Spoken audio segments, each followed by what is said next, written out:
In this section, I'm going to teach you how to write body copy with advice from the book Ogilvy on Advertising. The way you want to write is as though you're speaking one-on-one to an individual. So this is a one-on-one conversation. And this is true even if your audience is 1 million people. So I will regularly run advertising campaigns, for example, on Facebook, where I'm reaching millions of people. And there's a tendency there to speak as though you're proclaiming something to a large audience and you're on a podium with a microphone. But really the way you should be writing is as though you're in a private conversation, because usually that's how people are going to read your ads. It's them as an individual reading something. You also want to use short sentences and short paragraphs. This was a mistake that I used to make quite often when I was writing website copy, was writing too many sentences in a paragraph. And then I started analyzing other websites and realizing that there's a tendency to go with small, digestible chunks. And what this does is it makes it much easier for people to process and much easier to transition from one section to the next rather than being overwhelmed with a block of text. The other thing that it does is it makes it simpler, particularly when you just use periods. So I would also say that you want to avoid things like semicolons that make it look too difficult or too highbrow for consumption. On that note, you want to avoid difficult words, and sometimes words that really aren't even that complicated, but you have to assume the reader is not going to understand a lot of jargon that you might. So for example, Ogilvy used the word obsolete, and then he discovered that the target audience really didn't even understand what that word was, so he switched to old-fashioned. So what you want to do is use language that people use in everyday conversations. Now, if you're a highly educated person, this is going to be difficult because you may be in an echo chamber of people that are used to using certain terminology. Also, just being in the copywriting, advertising, marketing world, there's certain words that you understand that most consumers aren't. So be self-aware. Get some feedback from potential buyers to see if they even understand this terminology. One of the main things you want to do is explain what your product will do for the reader. That's kind of obvious. There's self-interest, there's a benefit, there's some sort of outcome that they're looking for. But the key thing here to make it believable that you can actually deliver on that promise is using specifics. And specifics might be numbers, it might be details. Often what I see with a lot of websites is there's just really no clarity on what the product actually does. And for that reason, I just abandon the site. You can consider writing stories. So for example,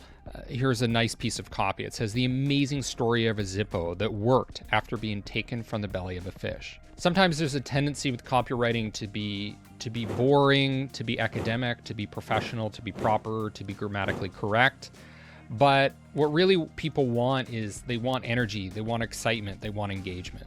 And stories is one way that you can do that. Another thing you want to do is avoid analogies. So Gallup research has shown that people widely misunderstand analogies. So for example, if you showed something like a Rembrandt painting suggesting that your product is a masterpiece, people are going to think you're literally selling the painting. That's what's going to register in their mind. They're not going to spend a lot of time processing what your ad is really saying. They're just going to jump over it and move to the next thing. So that's what research from Byron Sharp has shown, is that it's not really that people find ads confusing. It's that they just don't bother. They don't bother interpreting it, analyzing it. So one of the biggest challenges is getting attention. And once you have attention, you want to make sure that they're able to understand what it is that you're selling. The other problem with analogies is if you use images that aren't literally what you're selling, there's a tendency to attract the wrong kind of person. So for example, you might have a plant to represent growth.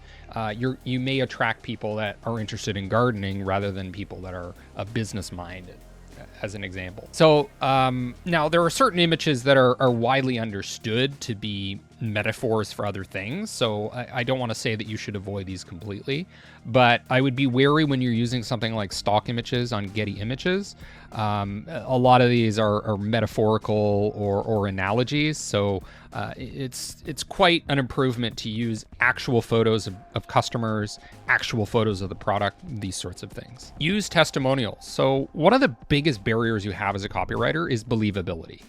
Research, again, from Byron Sharp, shows that people are very skeptical about claims that advertisers make. They're also skeptical of claims that celebrities make because they know they've been paid to make those statements. So testimonials can enhance believability, and specifics can also do that.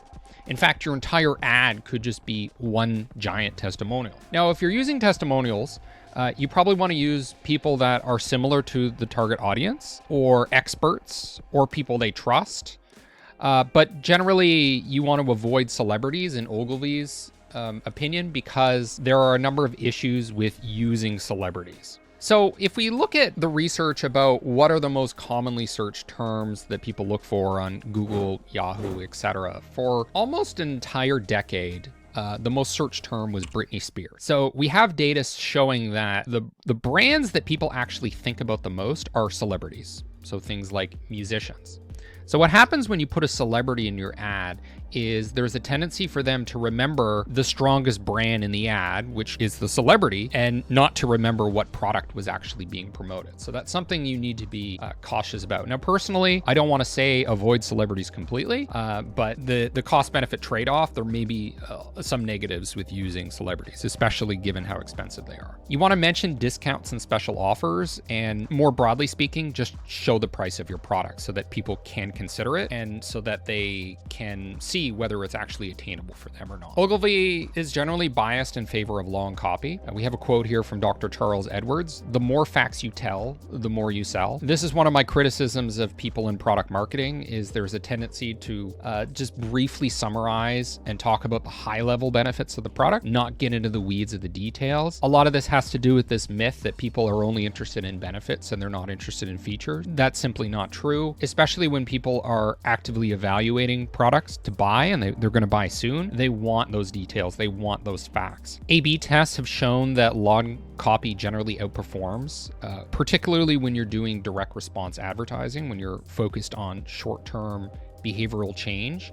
Now, I would say if you're trying to do more long-term brand awareness building, that you don't necessarily need to go with long copy. But if you're trying to sell something, you should put in a lot of details, because the more details you give, the more people are able to check off, oh, it does all the things I want. Oh, it avoids all the other things that I want to avoid. And it also has guarantees that puts my mind at ease. So there's a general sequence that you want to follow based on how people look at ads. So they're going to look at the body copy below the headline. So here you can see the sequence the default sequence you would want to use. You start with the image at the top, followed by the headline. Then you have your subheaders. Then you have your first paragraph. That's the natural tendency for people to look. So you don't want to fight an uphill battle against people's natural tendency. Another key thing is you always want to add captions. So captions are one of the number one most read things in an advertisement, in an article. And I get very frustrated personally when I'm reading an article or I'm interested in an image and there's no caption explaining, well, where is this from? What is this? When was this taken? A very easy thing to do. Another thing that I'd be cautious of is if your ad has a particular image and then the landing page doesn't have that same image. That's a very frustrating thing for the consumer because they were drawn to that image or that particular product. So a best practice would be to have some alignment there. Ogilvy also advises that since captions are read so much, that's a good opportunity to include your brand name and the promise or the main benefit that they get from your product or your brand. One big tip is to make your ads look like articles. Now, I don't think this is necessarily true when you're trying to do brand awareness long-term marketing, because there it's more getting the recognition of your distinctive brand assets in people's long-term memory. But if you're trying to get them to read, to buy, to evaluate, articles can be very effective. And this is because people have an ingrained attempt at trying to avoid ads. They're reading through a newspaper, they're reading through a website. They're looking for articles that seem interesting. If your ad looks like an ad, then they know they can skim over it and skip it completely, in fact. So a good example of this is this ad that I saw on a news site that said Surrey residents now breezing through customs with Nexus. It looks like an article. This looks like a genuine picture of some police officers at the border, but it's actually an advertisement, which is quite compelling. Another tip that I don't see that much with modern advertising is to start with a large letter. So in your first paragraph, you have what's called a drop initial.